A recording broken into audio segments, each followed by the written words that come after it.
Hi, my name is David Commander. Welcome to my home. This is some of the artwork you can see behind me. I've been producing art now for about 10 years. Prior to that, my trade was a motor vehicle mechanic. I then moved into teaching motor vehicle, and after redundancy in bits and pieces, I thought I'll just try something completely different. Really, I picked up a breeze block called Thermalite block. It was a very lightweight material used for building houses.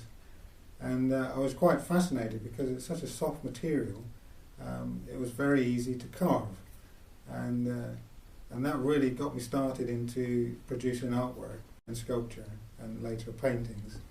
I hadn't really done any creative work as such prior to that, but once I'd started carving, it was very, very obsessive, and it was fantastic exploration really of materials and what you could do with low-cost materials and recovered materials.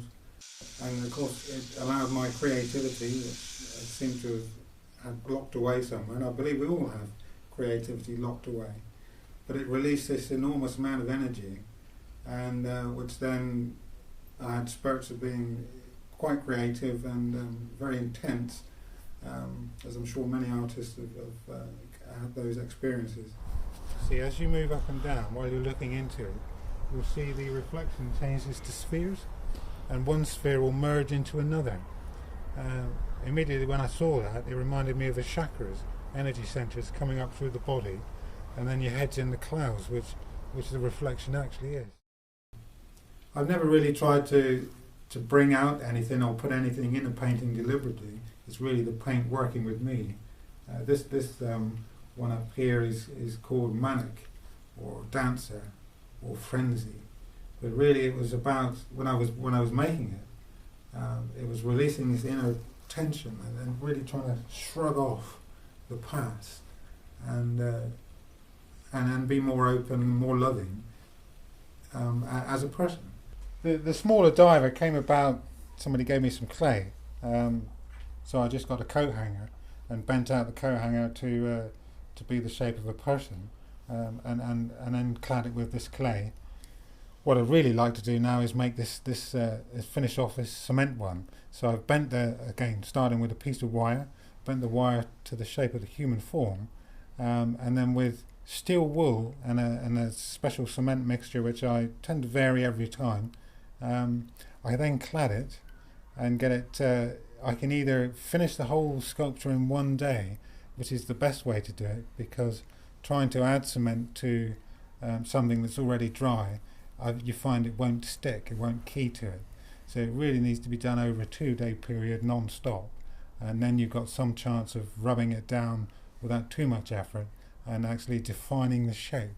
And you'll see all my sculptures of this nature, including the bronze, they're really defined by me removing material, by rubbing it down, and if I can get my thumb in there, that'll come out in the final shape.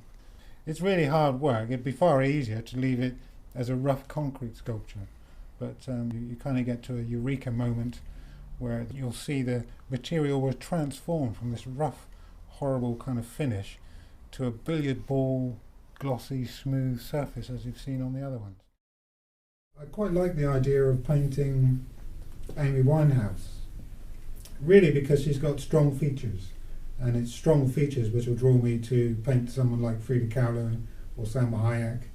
And one of my goals is in the future to paint people and try and draw out some of those parts of her character, this duality to her character. You know, she was very happy and very joyous, and also there was this sadness as well. So I'd like to think I'll be able to paint her and draw those out. It's been an old journey making artwork, and it's been pleasurable as well as memorable putting the work together. Hopefully with the film it'll inspire some people to pick up a breeze block maybe, or pick up a canvas and have a dabble themselves. Certainly what inspired me to do it was circumstantial really, but at the end of the day I had the time to sit down and have a go, and I would strongly recommend anyone to have a go at producing art. Never say you can't do something.